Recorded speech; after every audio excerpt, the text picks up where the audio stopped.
What's up, friends? Welcome to my channel, Collecting is Fun, where I show you that collecting is fun. And in this one, we're going to be looking at Bert and Ernie from Sesame Street.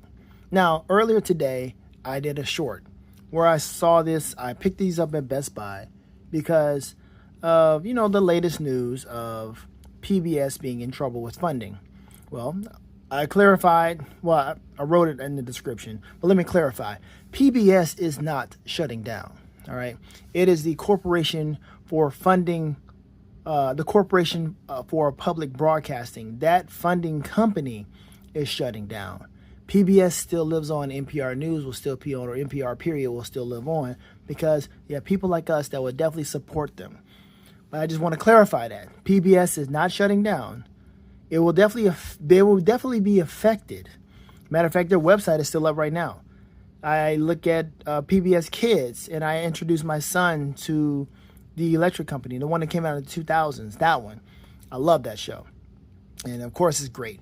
But, yes, want to clarify that. The corporation, CPB, Corporation of Public Broadcasting, for Public Broadcasting, that funding company is shutting down. But, hey, we still got it. So, I want to do this. I want to get these figures because I don't have them, and I kind of want to get all of them now. I kind of want to get Grover. I want to get everything because it dawned on me how much these characters really mean, or how much they really mean to me, and how much they meant to us, and how much impact they really had.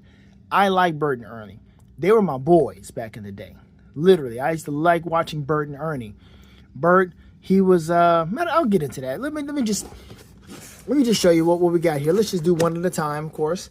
And let's see, we've got Bert here featuring the letter A. And he's got some buttons here. I don't remember all the various different details of Bert, but I do remember his persona and what he represented and what stuck out to me.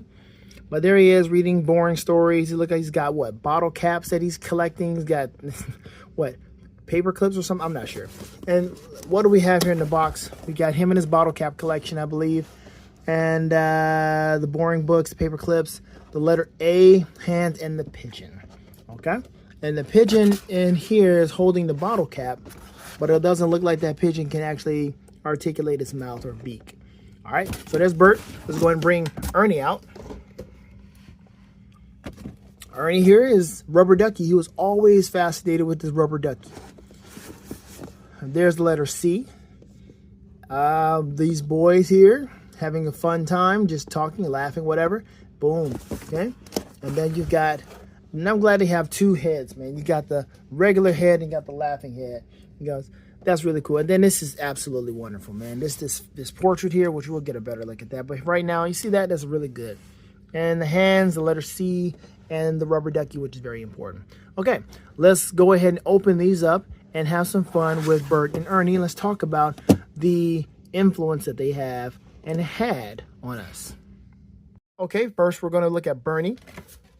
And just like the Count, it comes with this nice little backdrop. And it has a lamppost with, let's get a higher view, Sesame Street, Hooper Store. And there you go. And of course, we know the song, Can You Tell Me How to Get to Sesame Street? But they never really tell you how to get to Sesame Street. It's like one of the best kept secrets that we've had since our childhood. It just says, can you tell me how to get to, but they never tell you. They never tell you how to get to Sesame Street. You just all of a sudden just show up, and there you are. You're there with Oscar the Grouch. You're there with all the cool people, and you're waiting for Big Bird to show up. Now, here we go. Here's Bert. Bert, man. Bert was the analytical person. He was more the pessimistic. He was more so the person that was like, I will plan. I got the voice of reason. I don't know about that. He was a cautious individual. And I resonated with Bert a lot because I'm an analytical person. I do. I think I like to, plan. I don't like to plan that much, which is where Ernie comes in, because Ernie is the opposite of him. And we'll talk about Ernie in a minute. But Bert was a cool guy, man. He was always kind of surly, looking, because Ernie was getting on his nerves or what have you. Ernie had his antics.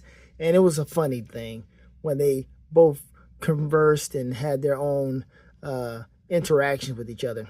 But here you are with his mouth open, looking like it's a smile or maybe, and then he's just kind of just looking regular. I'm glad they didn't put like a mean look with him, because Bert wasn't a mean dude.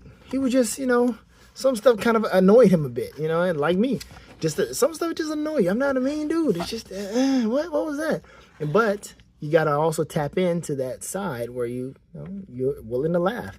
And Bert and Ernie had that element. So here we are with his effects. Boring stories. Little scribble. And I guess it's boring stories because, it represents his mind. It represents he's reading stuff that hardly anybody cares about. Or it's boring stories in the eyes of Ernie, right? Then you got bottle caps. Who is collecting bottle caps? You got to be a meticulous person to collect bottle caps. What are you doing with bottle caps? Sure, it'll look good on the wall, I guess, for different colors or what have you. Different bottle caps from different time periods, maybe. I don't know. But those of you who are collecting bottle caps, let me know what the draw is to collecting a bottle cap. But then you got folks that collect bottles, buttons, marbles. It's like, dude, what is the appeal? What is the appeal, right? How far does it go? So when you do this, you're going to start another one. Look at my bottle cap collection. It's honestly it's a conversation starter. It really is. You know what? I need to finish this. I need to put this lamp in here because we don't need to do this. We don't need to have this area with no lamp. It just looks weird. Come on now. Hold on. There we go. All right. We're going to see the lamp. We're going to see that high. We're going to see the lamp. All right. Now here we go. We got what? A paper clip collection. What are we doing with the paper clip collection? But there it says, boy, oh boy. Now this can be used for any other figure you have. You can put something else in here.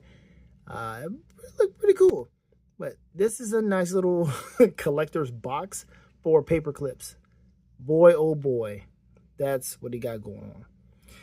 Yeah, what is that? 2 stags? No, 2 horses? I'm not sure what's going on with that. But here we got the letter A. Okay, that talks to you. Yeah. Get that in focus. Look at that texture. Yeah, I like that. Nice letter A. Cool, cool, cool. We've also have the pigeon. The pigeon, like I said, does not articulate. The mouth doesn't open to where you can put a bottle cap, but you don't have a loose bottle cap anyway, so that's apropos. Great. And then you got this other head, which I've already shown you. Now, I did notice that this hair piece can come out. I don't know why it came out, but I put it back in, and I'm like, okay, it's the same kind of hair here. I don't know why you would do that. But anyway, let's take a look at this guy. Take a look at his outfit. His outfit is not something that you would want to wear. It's kind of bland. It has multicolors or something. Looks like he has some type of style. He's got the turtleneck, right? You'd make this a solid color, a black or a mod or crimson or something like that, and he would look kind of stylish. And then he's got the nice little khaki pants, what have you. Dark khakis. And of course, we know the articulation is going to be pretty limited. It's NECA. And then it's Bert and Ernie, man. What are they going to be doing? They're not going to be doing sidekicks. They're not going to be doing karate moves. The Adventures of Bert and Ernie, where Bert is a kung fu master or taking taekwondo. How do you sound? He sounded something like that. Ernie, I don't know. I'm not even going to try to do that. I'm not even going to look it up to see how he talks. You just have to remember. And then these shoes, man. These shoes are definitely the shoes of somebody who is a little uptight. If you wear shoes like these, no offense, but yeah. Honestly, you know what? These shoes with the right suit, with the right get-up, with the right fit in a certain environment, they might not be that bad. They're not. And see, I don't like this. See, they are universal. You can't tell which one is the right, which one's the left.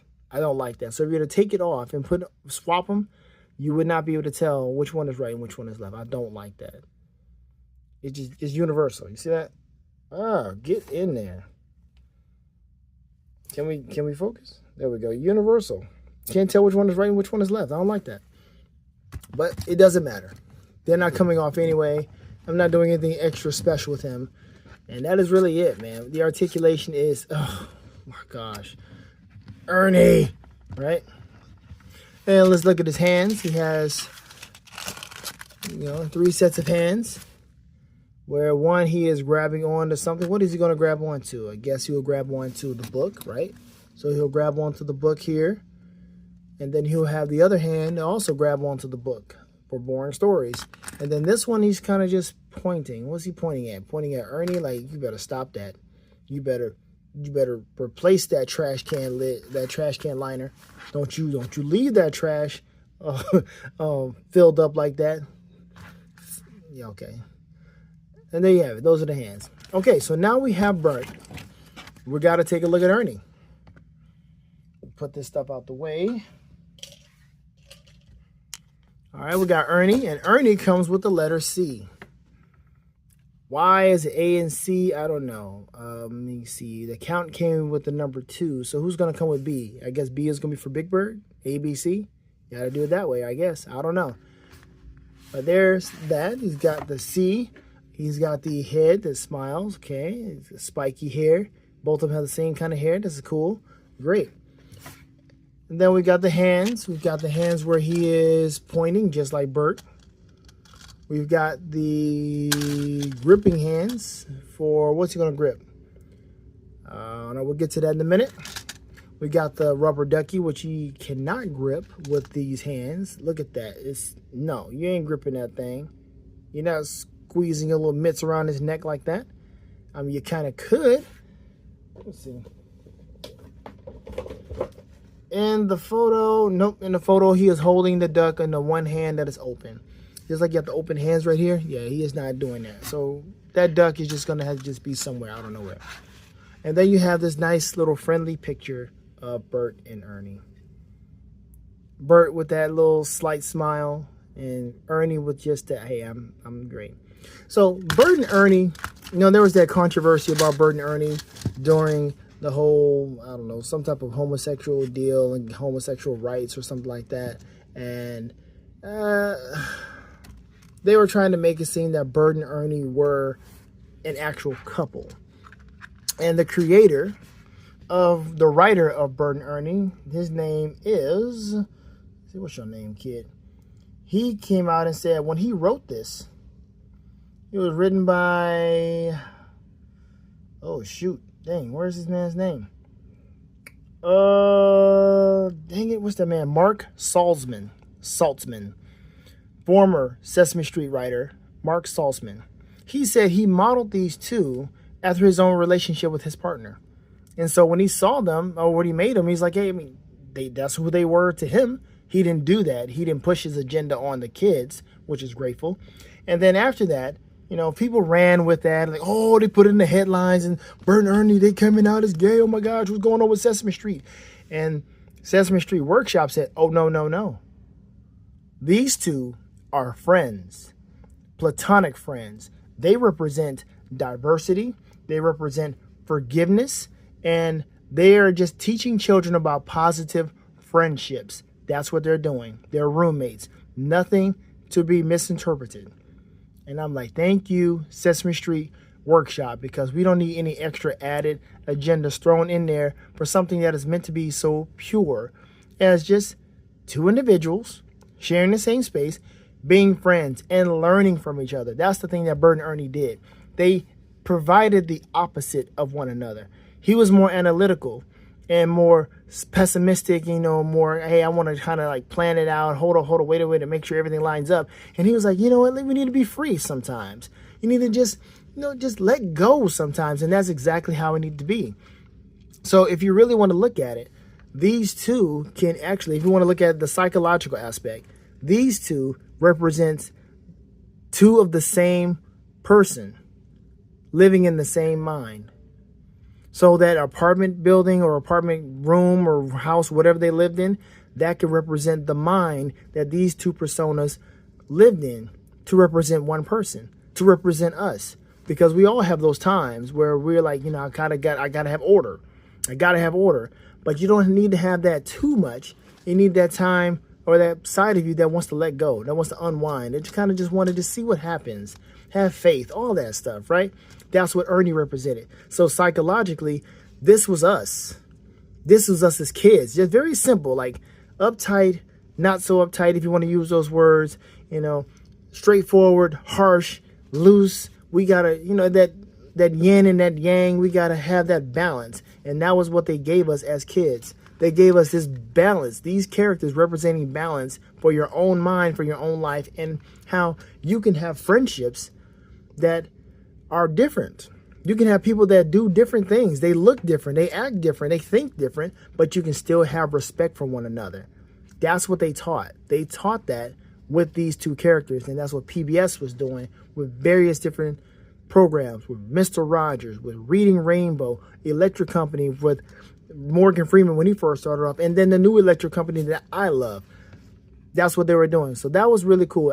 Like I said, I like Bert and Ernie, man. That dynamic that they had was just absolutely pure and beautiful. So let's take a look at Ernie. And the same thing, Ernie is a more, husky or thicker character, but he wears it well, and also you see that the stripes are going this way, horizontal. His is vertical. Represents a different kind of mindset, represent a different person. It could be the same person, just a different persona or a different side of the same person. It's got okay, do you got some articulation in the torso? No, I don't think so. There we go. And that's it. And he's got the sneakers on, and same thing. You can't tell if it's right or left. It's universal. The writing is even the same on both shoes. Sorry, trying to get that out. Yeah, see, the writing's even the same. It's going the same way. Sesame Street Workshop, NECA 2024. But he's got the red sneakers on, meaning he's kind of more fun. You see, everything from his garb. He's wearing the jeans. He's wearing the slacks. He's wearing the sneakers. He's wearing the hard bottom shoes. Hard case, loose, a little bit more giving, a little bit more free and loose. I guess it also shows with the size. He's more straight-laced, more thin. This guy, he's not afraid to have a few cookies every now and again. You know what I'm saying? It just represents us, honestly. So take that and look at Bernie. Take that to heart. And look at Bert and Ernie. If you've never seen them that way, I challenge you to just take a look at them that way. Watch a few episodes of Bert and Ernie and see how that correlates. All right, so here they are. Let me just set up some type of scene and see what we can come up with Bert and Ernie, and then we'll go ahead and call this one.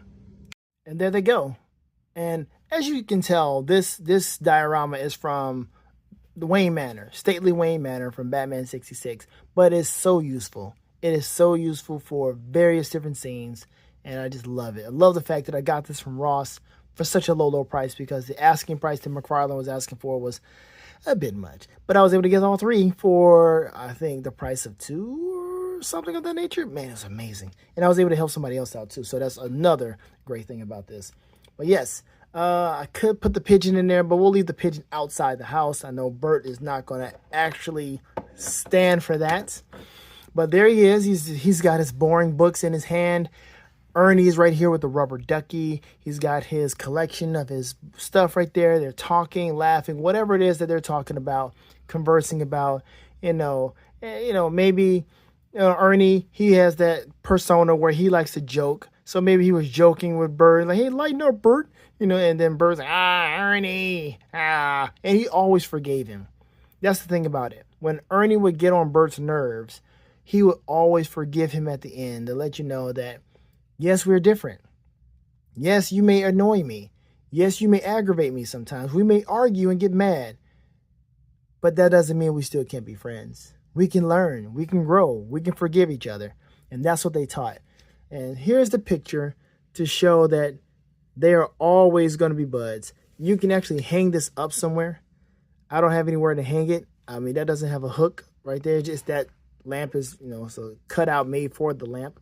I'm just going to try to see if I can sit this here without it falling. I don't like that. Don't do that. Don't fall. Come on, don't do that. Don't be just so top heavy. No. Thank you. Oh, snap. There we go. There we go. That's it. That's it. Take a picture. Ah, yeah, that's it. That's beautiful. I love it. Bert and Ernie together, man. That is really nice. I like that. That is so cool. Let me see if I can get maybe the letter A somewhere else, maybe. Let me see how we can make this work. Come on now. I'm going to have to pause it. But I really want everything to be showing and not cut off. Let me see. There. I think that could work. Right there. So we see everything now. We see the letter A. We see this letter C up there. We see Bert. We see Ernie. We see the picture, we see the bottle cap collection, and we also see the paperclip collection. And that's it. That's all the effects. Like I said, the pigeon will have to just stay outside, or maybe the pigeon can somehow make an appearance right here. Maybe. Let me see. So tricky. I never had the pigeon stand up on its own. Solid. There we go. We're good now. Yo, thank you for watching. If you watched the entire thing, I hope it helped you reminisce a little bit about these characters, about what Sesame Street has done for us. I'm not going to bring out the count. I'm just going to let these two have their moment in this space, showing that they are possibly two personas sharing the same mind, representing how we are on the outside and inside. Okay. Again, thank you for watching. I hope you have a chance to find these if you do want them. And I mean, hey, give it a shot. You might like them. I don't know if they're ever going to go in clearance. But hey, it's a worthy price for everything that you get. Have fun collecting, folks, because collecting is fun. See you all on Sesame Street. Later days.